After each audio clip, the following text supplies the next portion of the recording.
I'm excited to introduce our next keynote speaker, Tiffany Bova, an executive advisor and two-time WSJ best-selling author. Debunking the long-held belief that happy employees lead to happy customers, she will call for companies to create an experience mindset that strengthens both the customer and employee experience simultaneously. And stay with us to have your questions answered at the end of her presentation.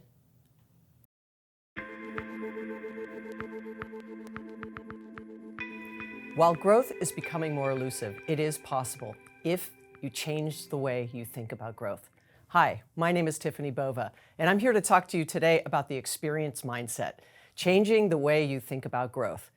I spent 2 years deep in research looking at what is the correlation between two things, experience for the customers and experience for the employee, and how those two things come together to accelerate growth. But let me start here. The truth is, growth and comfort rarely coexist. That's a great quote from Ginni Rometty, the former chairperson and CEO of IBM. We have to figure out a way to get comfortable with being uncomfortable. That's where real growth happens. But you have to start by understanding that the biggest threat to long-term survival isn't necessarily external factors. It's internal inertia. Not making decisions fast enough. It's okay if you make the wrong decisions, but bureaucracy is something that will absolutely hold you back from streamlining the business in a way that accelerates growth. So while you want to keep your eye on what's happening externally, make sure you don't blind yourself to what's happening internally. Keep an eye on both. Now, when I ask executives if they want to change, they all raise their hands. But do they really want to change? They want change to happen in the business. They want the employees to change. They want the internal bureaucracy to go away. They want the culture to change. But are they willing to do the hard work to make that happen? Wanting change and making change happen is two very different things. So let's start with the mindset that we are going to be open to getting uncomfortable, thinking about things a little bit differently, all in the goal of accelerating growth for your business. Now, building a modern growth organization will require you to shift your operating philosophy. Now, I use those words operating philosophy very, very specifically. This isn't about a new division. This isn't about a new leader necessarily, or new siloed organization or new metrics. It's about all of it. It is a philosophical mindset shift. We used to do things this way. We're now going to do things another way. The fastest way to get your customers to love your company or brand or even your products is to get your employees to love their job. Now, that might make some leaders uncomfortable. Love, what does that mean? How do I track it? How do I measure it? It's a feeling. How does that play in business? You want your employees to want to go that extra mile, not only for the customer, for the colleagues sitting next to them, to collaborate more effectively when they're designing and developing products, when they're thinking about training their people, or even standing in front of their people in training. You want them to come with the enthusiasm, satisfaction, willingness, and engagement of a happy employee. That's what this means.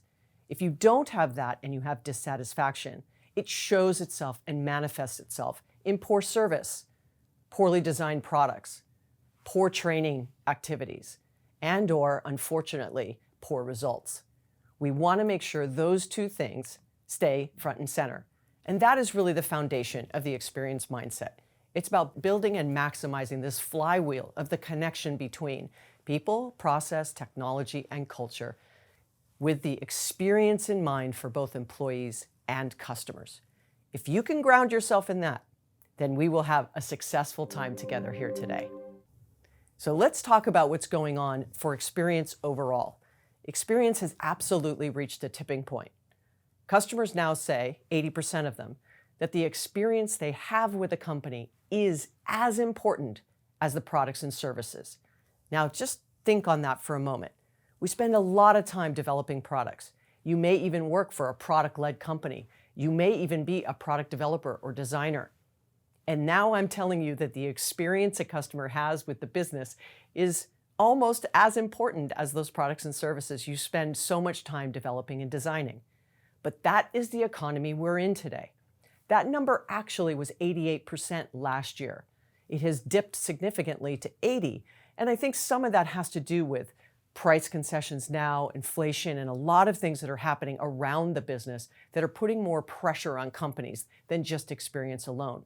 But still, 80% is something you need to pay attention to.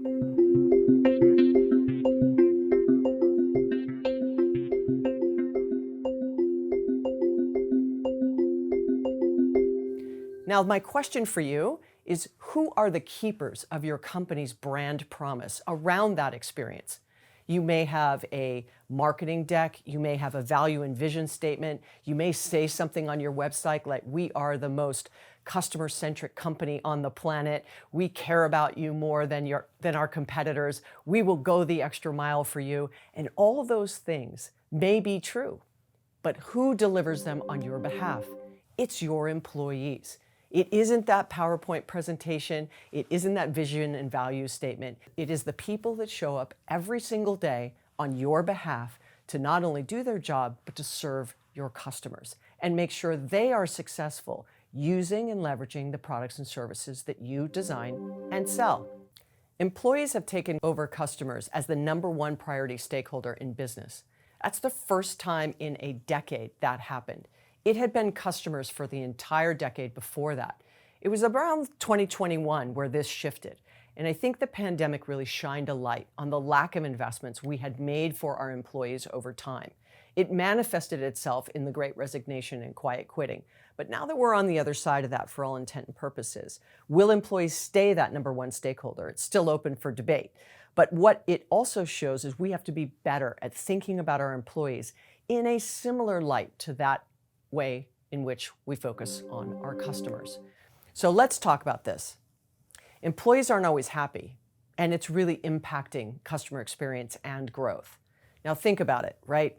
Growth and comfort don't coexist. Employees are popping above customers as the #1 stakeholder, and we want our employees to be happy because we know that that impacts customer experience and growth. But unfortunately, the reality is they're not always happy. They want businesses to actually take advantage of what is available to them today, not to walk away from some of the investments they made over the last couple of years.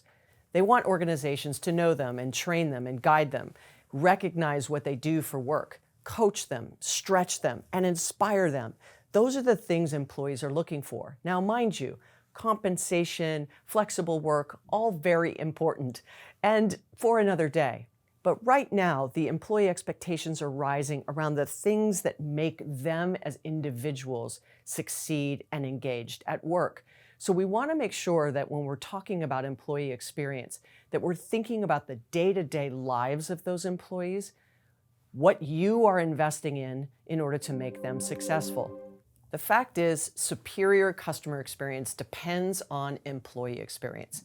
And while that may seem painfully obvious, the research that I indulged myself on in over a 2-year period actually showed that while obvious, not many understood the connection between the two. So let's start at the top. There's a current mindset in many organizations that you have to choose between the two. I'm either going to be customer-centric or I'm going to be employee-centric. And I have to pick. It's an or equation. But the reality is it is an and equation. And when push comes to shove, customers are coming out on top, which means employees are always in the back seat of the investments of what is happening in the organization. Roughly 6 in 10 employees and the C-suite across industries agree that customer experience is more important to business success than EX. But I just got done telling you that employees have pounced to #1 as the #1 stakeholder to long-term growth for an organization. So this is at conflict. Is it employees or is it customers? And this is this tension, this crisis of prioritization that businesses are facing, that we have to make sure we go in with open eyes to understand where and how we can have the greatest impact. Employee experience matters more now than ever, but CX is still winning in the hearts and minds of executives, in the investments that are being made, in the technology being deployed. We've spent well more than 2 decades on 2 things. 1, reducing the effort for the customer to do business with you in order to increase their experience. And that has unfortunately created this unintended consequence that the employee's effort has gone up even though the C-suite agrees that good EX, right, equals good CX. And 58% say that providing good employee experience is a personal and professional goal, like they care about their employees. But again, when push comes to shove, employees get moved to the side and all the time, energy, effort, and money goes into improving the experience for the customer by reducing their effort. And many executives are actually telling employees to focus on customers above all else. So what kind of message does that send to your people? Does it make them feel like they're important to the health and growth of your organization? Or does it make them feel like they're a line item asset that can be easily replaced? And that is where employee experience really has an opportunity to shine. Now, let me start by saying that the disconnect between what the C-suite, the executives, sort of VP and above, in small, medium, and enterprise organizations around the globe in various industries said versus what their employees actually said. The majority of those employees in the survey were customer facing, but there were also general employees as well. And when I say customer facing, I mean sales, marketing, customer service. Right? They are the ones that are involved in that moment that matters when an employee touches a customer at some point in the relationship between a brand and its customers. So that's where, if I could only show one slide and IIL said, listen, you only can show one slide today, it would be this one, because I could talk about it for hours. But I'm going to just highlight some of the key points I want to make here. On the left, you're going to see what the greatest challenges were for company growth according to the C-suite, or to the employees, I'm sorry. On the right is the C-suite. On the left for employees, tied for number one was employees leave too often. And it's very disruptive to their success and their ability to continue to do their job.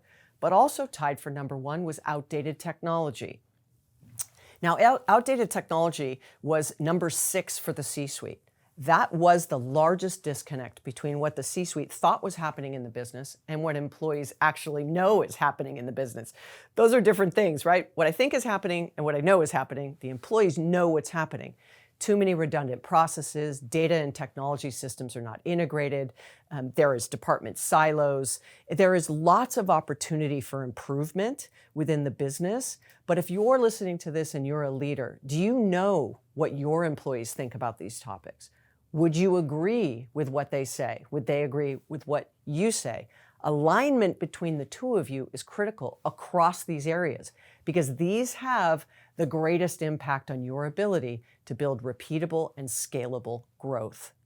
If you aren't able to pull these closer together, you continue to risk the fact that you're going to slow down growth and maybe even hit a stall and decline in growth over time. You have to shore these things up. You know, I often have conversations with leaders and they talk about productivity. We're trying to improve productivity. And I say, well, let's talk about your technology. Let's talk about your processes. And they don't tend to know the answers there, but they want more out of their people, sometimes even with less people. It's not possible unless you get these things in order.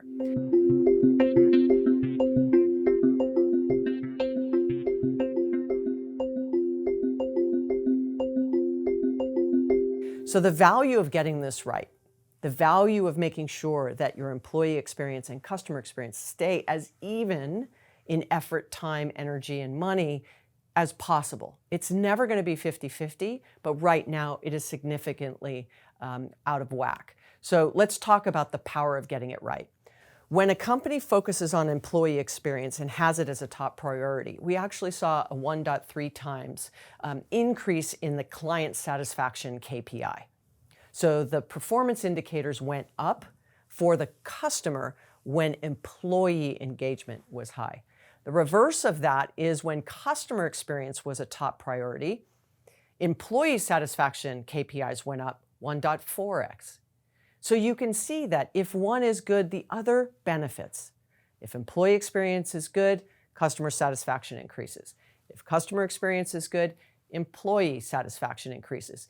Now, originally, we thought that this would become a virtuous cycle. Whether it started at customer experience or whether it started at employee experience, we felt like the flywheel would get into motion and manifest itself in faster growth rates. But lo and behold, it wasn't the case. When you get both right, you actually see a 1.8 times faster growth rate than you would if you were only focused on employee experience or you were only focused on customer experience. So for a $1 billion brand, it's a $40 million impact. Now, you may be a small company and say, look, I'm 2, 3, 5 million, 10 million. You can do the math. But you can also see the compounded annual growth rates, or CAGRs, on the 2x2 quadrant on the screen. In the right, those companies that get customer experience and employee experience right, we're growing at an 8.5% CAGR. Now you can also see that if you were strong in employee experience and maybe a little low in customer experience, you're still growing, and vice versa. Strong in customer experience, low on employee experience, also still growing. So I don't want you to hear that if you're doing one well and the other not so great, that you're not going to grow. That's not the case. The point is you will multiply that growth significantly if you get both right. And that's where the magic happens. So now where do you begin to put this new balanced operating philosophy in action, right? And let me be clear. When I say balanced, I mean in the future, when you make a decision for your customers, I want you to ask yourself, what's the intended or unintended consequence for your employees?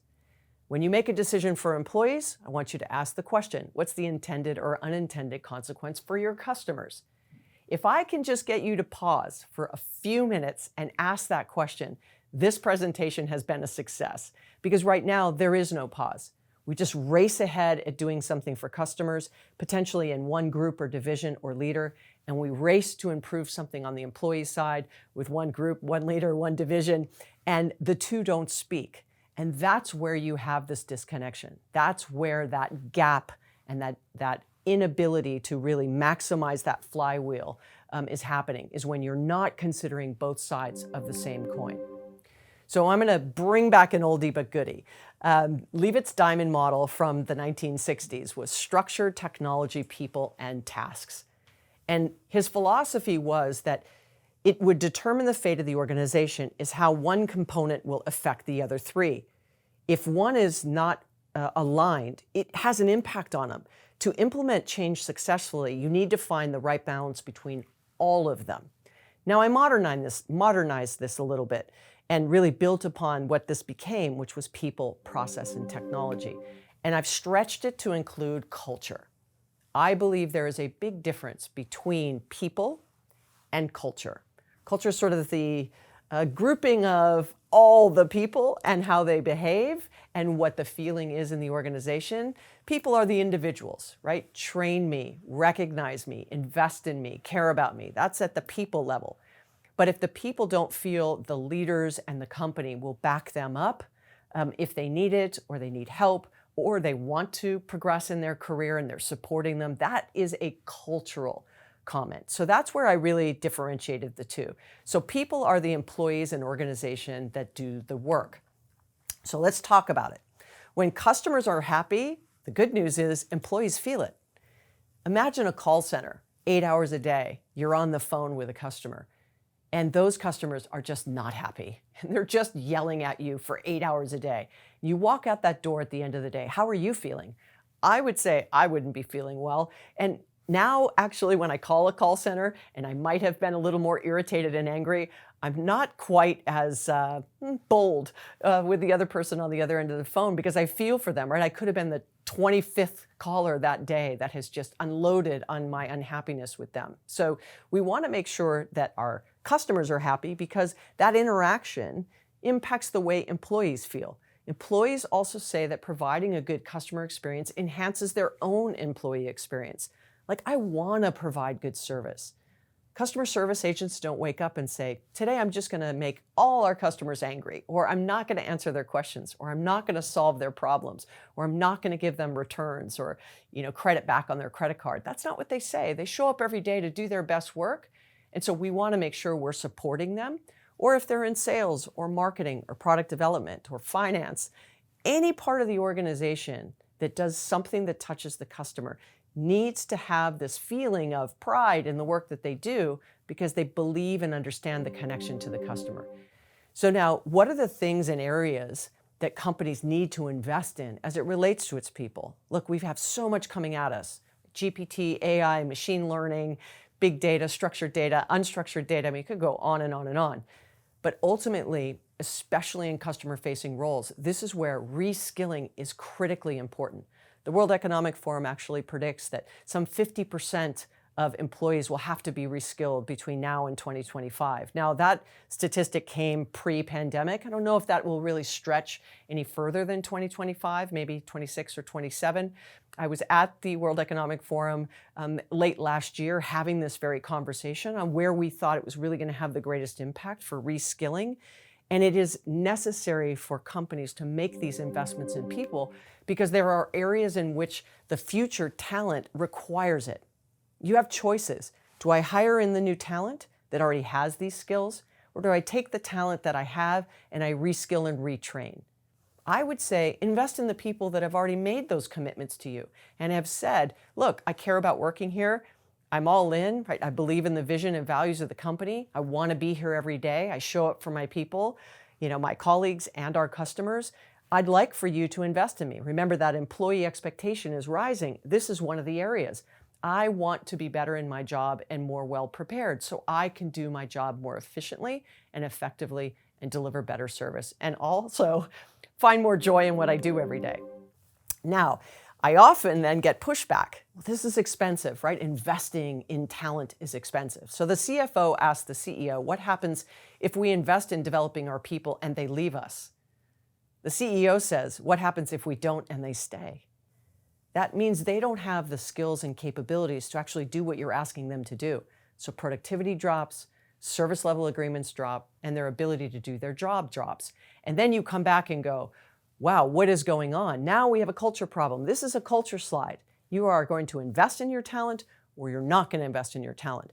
It is a choice. Make no mistake, it is a choice. So investing in your people is a great long-term strategy. But even the most talented and skilled people will get absolutely stopped in their tracks with bad processes, right? The way in which we do things. If there's one thing that kills workflow, quality, and employee satisfaction, it is the breakdown of processes and the resulting wasted time. Let me give you a statistic. The average human, when you switch between tabs, right? So you're doing your job and you have one tab open and you switch to another tab.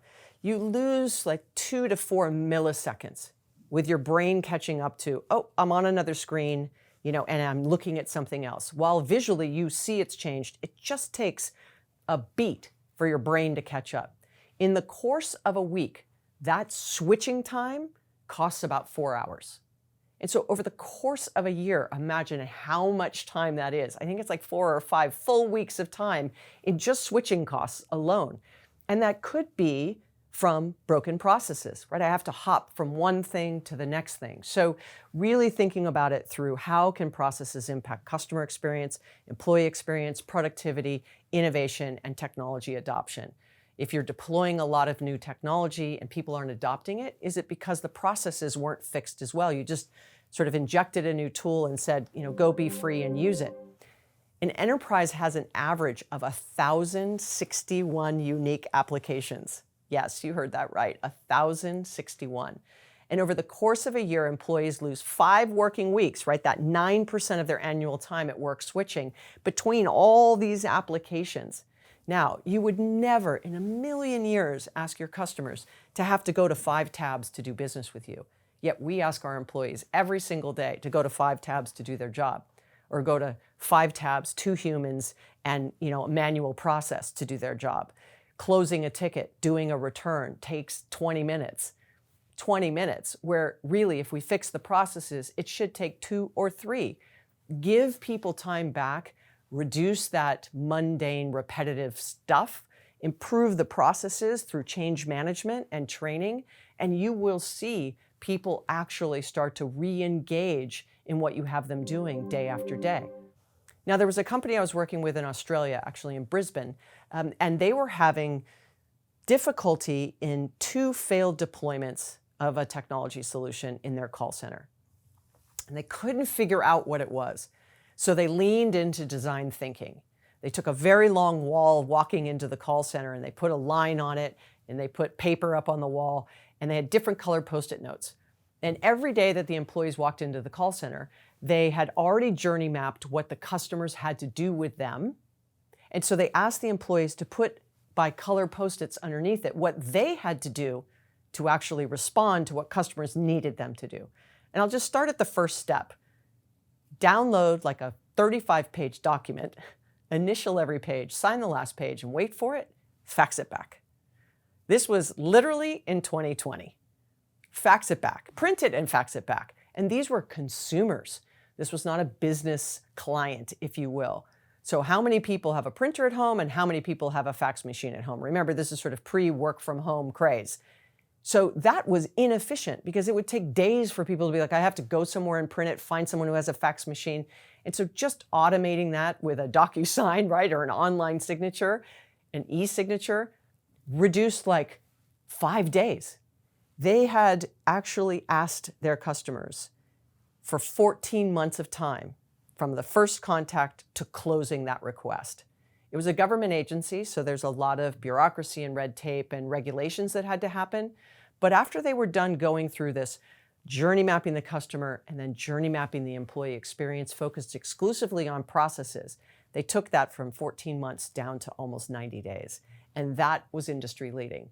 So just by taking the time to connecting what you're asking your customers to do from a process standpoint and what you're asking your employees to do as it relates to a process standpoint and connecting those two, they found a lot of missteps and a lot of wasted time. So that's a great way for you to think about how do I shore up the processes, not only in my business, but what you're doing for your customers.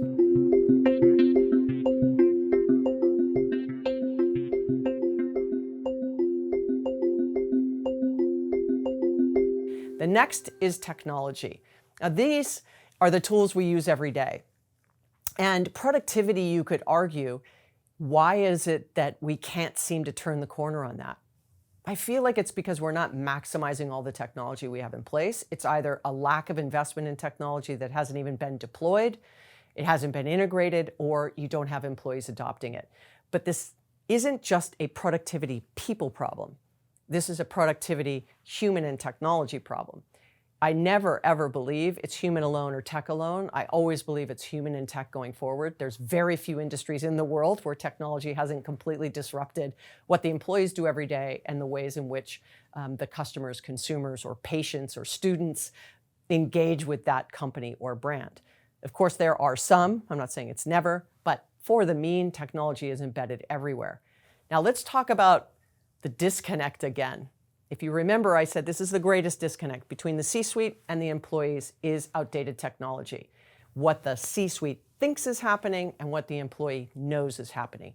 52% of the C-suite believe the technology that is deployed is working effectively. And if you are doing quick math, that means 48% no, it isn't working effectively. Hold that for a second. Only 32% of general employees agree with that statement, that the technology that they're using is working effectively. But customer-facing employees, only 20%, strongly agree that their company is providing great technology that is seamless and helps them collaborate easily. But yet, what is the role of a customer-facing employee? Collaboration, seamless, frictionless, fast, and only 20% agree that their company is providing it. That means 80% of customer-facing employees believe that their company has failed them when it comes to tech. Yet we, the royal we, have spent trillions of dollars globally on that particular category of technology, and yet only 20% believe it's working effectively. Now, a lot of that has to do with the fact that we have thrown a lot of technology products at our employees over the last couple of years, so much so that they've hit a wall. The average employee experienced 10 planned enterprise changes in 2022. That was up from 2 in 2016. So we keep throwing more and more technology updates, digital transformation projects in front of our employees, and they don't even have an opportunity to absorb it. So there's this deficit between we're putting too much on them too quickly. They can't actually change their own behavior, change the processes, get trained, understand how now to use it, what to stop doing, what to start doing, and what they need help doing. And so if we don't slow that down and understand the impact of all the technology we're throwing at them, we're going to continue to see that employees are not willing to actually absorb it and do it. And when that happens, right, they're not leveraging it and you're not seeing the results or the return on that investment. And the last one is culture. So we've got people, process, technology, and culture. Now, culture is one that shines would be organizations in which employees are primarily motivated by the shared visions and have a commitment to a shared purpose. They're far more likely to have high customer satisfaction than those that don't. So culture has an impact on the employee's willingness, satisfaction, engagement in what they do every single day. If it's a toxic environment, or they have a toxic leader, or they have a leader that doesn't support them, they're just not going to show up. So 74% of the C-suite members say that no one is truly owning the employee experience. And if no one's owning it, how can we improve it? Now, I have a huge caveat here. No new division, no new silo, right? You're going to need somebody to spearhead the effort. But I want you to remember this is about a philosophical organizational change, a mindset shift, not a new division. 73% of the C-suite say they don't know how to use the employee data that they're capturing. So all the surveys we're doing with employees, it gets captured and then nothing happens. And so what does it say to employees? Well, you asked me, I answered. You didn't care enough to do anything about my answers, so I'm not going to care enough to answer the next time. Or I'm just going to check whatever I think you want to hear, not the realities of it.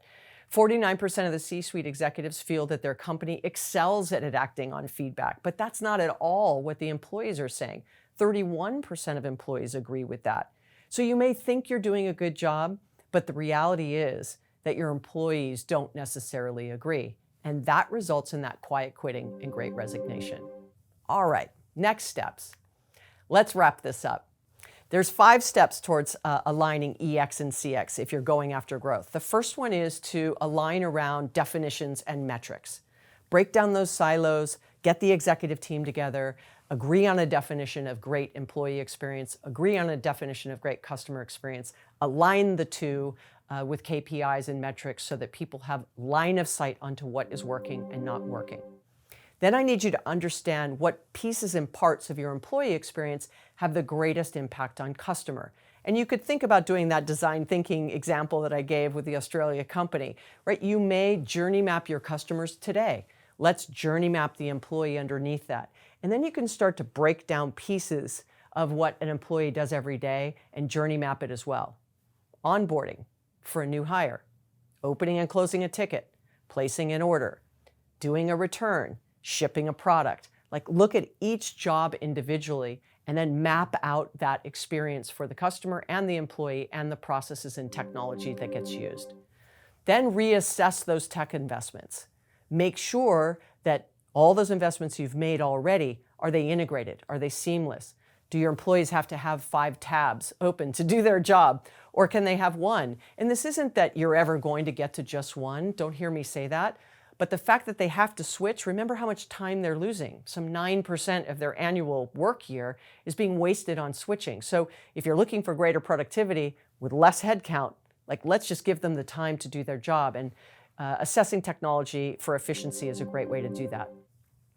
Next is to collaborate. Stand up a cross-functional team between HR, IT, whoever owns your customer experience, potentially the CMO or Chief Customer Officer. Get your service leaders in there for customer service, service delivery, and then get your sales leaders in there. If you could get everyone together around a table, stand up an advisory board, not only for your customers, but for your employees, at the middle level and individual contributor level for your employees, and listen to what they have to say about what you're currently doing around tech, around processes, around systems and tools and training, and uncover where there is opportunity for improvement. They know the answer. If you called me on the phone and said, Tiffany, I don't know where to go. I need you to tell me the first 3 things I should do. My response back to you would be ask your customers and then ask your employees and then come back and tell me what they say, because the answers are with them, not with me. Once you tell me the answers, I can then help guide you through what are the steps you have to take. But if you don't even know that, then how can you possibly make these corrections and collaborate?